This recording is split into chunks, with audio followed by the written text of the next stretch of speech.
Greetings.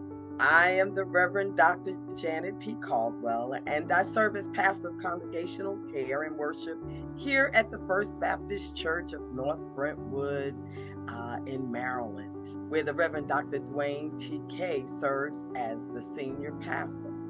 I share with my pastor and other FBCNB ministers the responsibility of facilitating the Wednesday Night Life Application Bible Study class, otherwise known as Labs.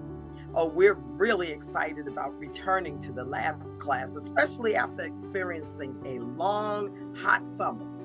Well, we began our series on this past Wednesday with the theme, Staying True in a World Far from God, with the focus topic being Develop Strong Convictions.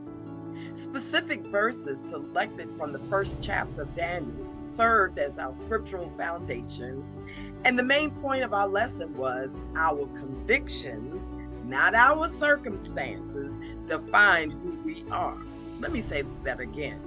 Our convictions, not our circumstances, define who we are.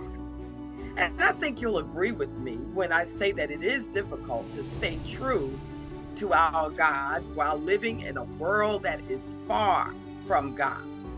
The world culture demands that we live outside the will of God, but God requires us not to be conformed to the ways of the world.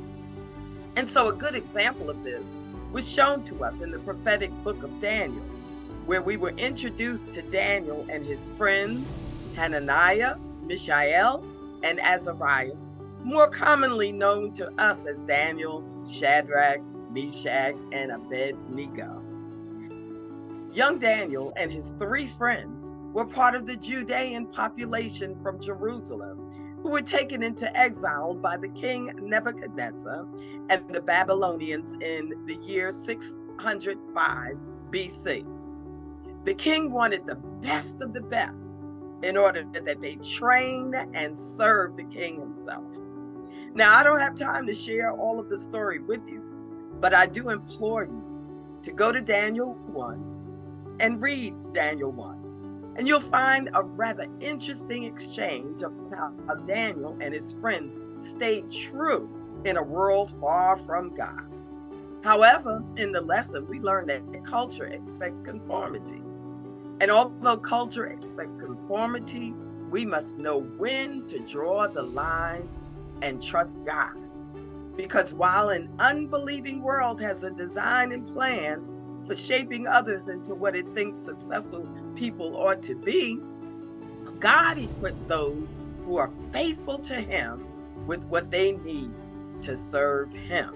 So my brothers and sisters, we must live in such a way that when life's issues confront us and tries to force us to sacrifice our convictions, know where to draw the line and trust God in your decisions, because staying true to Him will grant us blessings upon blessings.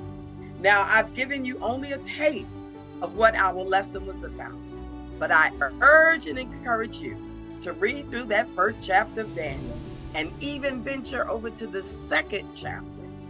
You will be amazed at how God worked through Daniel only because he stayed true to God in a world far from God. And let me tell you, his convictions concerning God and his relationship with God were powerfully strong. Well, I'm signing off for now, but certainly we look forward to seeing you next week. Venture further into the history of Daniel and God working through him. Please join us. You will not be disappointed. After all, it's God's word. And I pray that God's richest blessings will continue to be yours.